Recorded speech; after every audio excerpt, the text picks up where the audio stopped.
یہ بہت جلد جو ہے وہ سبسڈی ختم کر دیں گے اور نئے سال کے اندر کوئی ارادہ نہیں ہے سبسڈی دینے کا، بلکہ اس پہ پازیٹیو ٹیکسیشن ہوگا.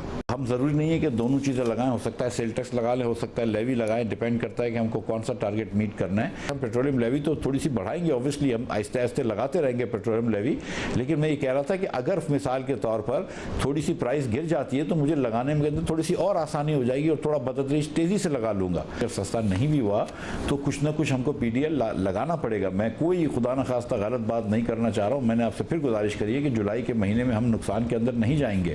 ہم یہ سبسڈیز کو ختم کریں گے اسی سال کے اندر اور ہم پازیٹیو ٹیکسیشن کریں گے. یہ ملک اگر آپ کو لے کے آگے آنا ہے تو کچھ مشکل فیصلے کرنے ہوں گے، ورنہ ہم یہ سری لنکا کی روش پہ نہیں جانا چاہ رہے. آپ کو ریزرو بھی تھوڑے سے بلڈ کرنے ہیں.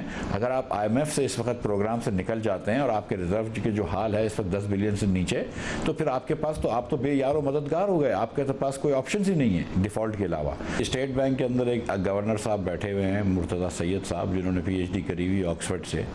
آپ نے قوانین ایسے بنا دیے کہ وہ آٹونومس ہے، لیکن in any case I trust his judgement اور I trust his competence. And جو دوسرے لوگ وہاں پہ بیٹھے ہوئے ہیں ان کو بھی کام سمجھ میں آتا ہے. تو میں ان کو یہ نہیں کہوں گا کہ آپ مانیٹری پالیسی کس طرح کی کریں یا آپ کرنسی کی ایکسچینج ریٹ کی پالیسی کس طرح کریں. وہ ان کا کام ہے، وہ ان کو کرنے دوں گا.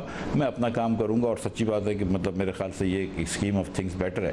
اس کا یہ مطلب نہیں کہ جو آٹونومی کی جو اسٹیٹ بینک کی آٹونومی کی پالیسی تھی اس کے ہر جز سے میں ایگری کرتا ہوں، لیکن فار ناؤ میں سمجھتا ہوں کہ اسٹیٹ بینک نے جو ایفرٹ کیا ہے انٹرسٹ ریٹ بڑھا کے، اس سے مانیٹری پالیسی سکڑ رہی ہے، مانیٹری کنٹریکشن ہو رہی ہے اور اس سے انفلیشن جو ہے وہ کنٹرول ہونے میں مدد ملے گی. خدا نخواستہ ایک ورلڈ وائڈ ریسیشن آتا ہے اور معیشت سلو ڈاؤن ہو جاتی ہے دنیا بھر کی، تو ایسا تو نہیں ہو سکتا کہ تیل کی جو ڈیمانڈ ہے وہ کم نہ ہو. اور اگر تیل کی ڈیمانڈ کم ہوگی تو جنگ ہو یا نہ ہو رشیا اور یوکرین کی، تیل کی پرائس بھی کم ہو جائے گی. آئی مین دیٹس obviously. دیکھیے، پہلی بات تو یہ ہے کہ اگر ہم اس کو مختصر کریں، نصابی کتابی بات کریں، تو وہ یہ ہے کہ 9,500 ارب کا بجٹ ہے اور خسارہ الحمدللہ ہے 4,500 ارب کا. بالکل. اور اس کے بعد دفاع کا، تنخواہیں، پینشن، سویلین یہ خرچے نکال دیں تو 18ویں ترمیم کی برکت سے الحمدللہ پہلے دن ہم خسارے سے شروع کرتے ہیں. وفاق خسارے سے شروع کرتا ہے. اور اگر ہم اس کو غیر نصابی طور پر دیکھیں تو معذرت کے ساتھ اپنے آپ سے بھی اور اپنی قوم سے بھی، اور یہ جو نعرے مارتے ہیں خود مختار، آزاد اور پتہ نہیں کیا کیا قوم، اور وزیر اعظم شہباز شریف صاحب کی بات کو آگے بڑھاتے ہوئے کہ بھوکے ننگوں کا کیا بجٹ، مقروضوں کا کیا بجٹ، جن کے گھر کے برتن تک گروی رکھ دیے گئے ہوں ان کا کیا بجٹ، اور جن کے جو بچے پیدا نہیں ہوئے ان کا بھی ایڈوانس پکڑ لیا گیا ہو ان کا کیا بجٹ، اور جن کے 5% موجیں کر رہے ہوں اور 95% بقول مصدق ملک زہر کھانے کو پیسے نہ ہوں ان کا کیا بجٹ، اور جن کے ہر مہینے، ہر ہفتے اور بلکہ اب تو ہر دن ضمنی بجٹ آ رہے ہوں ان کا کیا بجٹ، اور جن کے 24 کروڑ عوام میں سے ڈائریکٹ کی بات کر رہا ہوں 24 لاکھ بھی ٹیکس نہ دیتے ہوں ان کا کیا بجٹ، اور جہاں قدم اٹ پٹو تھے کرپشن، لٹ مار، بددیانتی، بے ایمانی، ذخیرہ اندوزی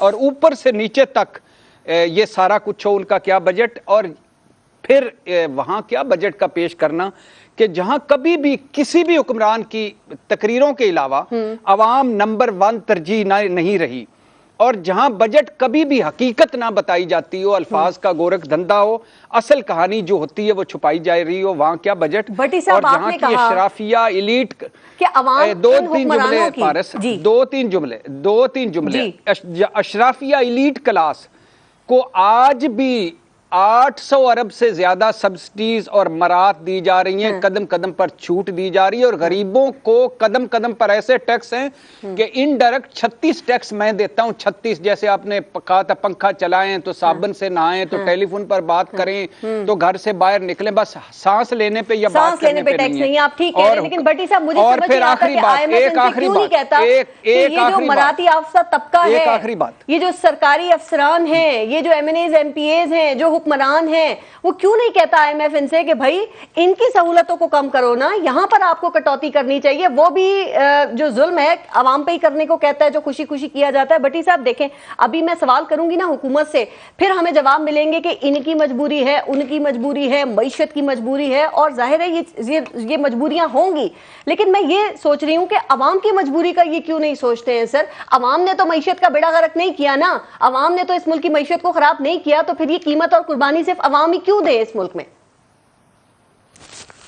آپ نے بالکل ٹھیک کہا. جو سب سے پتہ بنیادی پرابلم کیا ہے, آئی ایم ایف تو کہتا ہے کہ اپنے بیوروکریٹس کو ریگولرائز کریں, آئی ایم ایف تو کہتا ہے اپنے آپ وزیروں کو اور اپنے ساروں کو, آئی ایم ایف نے تو اب یہ بھی کہا ہے کہ اپنے کم از کم وزیر جائیدادیں یہ جو انکم ٹیکس گوشواروں میں کافی خانے ان کے کہنے پہ شامل کیے گئے. لیکن پتہ پرابلم بنیادی طور پہ کیا ہے؟ کیا آپ سمجھتی ہیں کہ ہمارے اور ہمارے حکمرانوں کے یوٹیلٹی سٹورز یا چیز بازار ایک ہیں؟ کیا ہمارے اور ہمارے حکمرانوں کے اسپتال ایک ہیں؟ کیا ہمارے اور ہمارے حکمرانوں کے بچوں کے سکول ایک ہیں؟ اور ہماری تو ان کی اور ہماری تو حتیٰ کہ جیلیں اور حوالاتیں بھی نہیں ہیں. یہ ایک علیحدہ دنیا میں رہتے ہیں, ہم ایک علیحدہ دنیا میں رہتے ہیں, ان کو ہمارے مسائل کا پتہ ہی نہیں چل سکتا, نہ کبھی پتہ چلے گا. اور دوسری بات آپ کا مختصر کر کے اس کو میں کہنا چاہوں گا, دوسری بات سے پہلے ایک بات میں محسن شاہ نواز وندہ صاحب سے سوال کروں, اس سے پہلے مجھے ایک بات اور یہ بتا دیں سر. دیکھیں یہ جو انڈائریکٹ ٹیکسز ہے نا جس کی بھی آپ بات کر رہے ہیں, یہ ہمیشہ ہی لگتے ہیں اور کوئی ایسا بجٹ نہیں ہے جس میں عوام کا خون نہ نچوڑا جاتا ہو. بٹی صاحب لیکن اس وقت آج اس ملک کے جو حالات ہیں, یہ بات ٹھیک ہے کہ یہ واقعی تاریخی خسارے کا بجٹ ہے اور ملک بہت مشکل حالات میں ہے, لیکن ملک کو اس حالات میں پہنچانے کا ذمہ دار ہے کون؟ بھئی گورنمنٹ تو کہہ رہی ہے کہ یہ آئی ایم ایف کا وہی معاہدہ ہے جو پی ٹی آئی کی گورنمنٹ نے کیا تھا, تو اصل ذمہ داری کس پہ عائد ہوتی ہے آپ کے خیال میں؟ فارس, جو سب سے بڑا رولا ہے وہ یہ ہے کہ اللہ کے فضل سے کوئی اپنی ذمہ داری قبول نہیں کرتا. جی کیا عمران خان 22 مرتبہ عمران خان ہی گئے ہیں آئی ایم ایف میں اس 74 سالوں میں؟ کیا 8 مرتبہ 4 مرتبہ ہاؤس آف شریف, 4 مرتبہ پیپلز پارٹی نے حکمرانی کی؟ اس وقت بھی حکمران عمران خان تھا. ان حالات کا ذمہ دار کون ہے؟ اب یہ پچھلے دنوں, میں تو سرویز کو نہیں مانتا, یہ جو سروے آیا ہے, میں اور آپ بیٹھ کے اسی پروگرام میں ہم روز کہتے تھے کہ بیڈ گورننس ہے پی ٹی آئی کی, بیڈ پرفارمنس ہے, مس مینجمنٹ ہے, مہنگائی کر دی, بے روزگاری کر دی. عمران خان صاحب کو مجبوراً ہمیں سن کے کہنا پڑا کہ میں آلو ٹماٹر کے لیے نہیں آیا, خدا کے لیے کچھ کرو. تو اب مثال کے طور اس سروے میں تو بتایا گیا ہے, تو اب کمال کر گئی پاکستان تحریک انصاف. تو جو تحریک انصاف کا کی بری مینجمنٹ ہے وہ ان کے کھاتے میں, جو ان کی ہے وہ ان کے کھاتے میں. قبول تو کریں, تو شیخ رشید نے بھی کیا نا.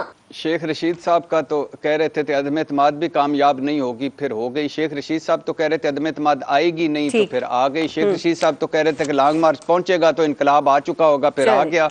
اس دن خود بھی نظر نہیں آئے. شیخ رشید صاحب کو چھوڑیں, اس ملک کے اصل اور سنجیدہ مسائل یہ ہیں کہ یہ ہمارے ان کی اور ہماری زندگیاں ایک ہوں, ایک سکول ہوں, ایک ہسپتال ہوں, ایک سٹورز ہوں, تو کافی چیزیں بہتر ہو سکتی ہیں, اور قربانی اوپر سے نیچے.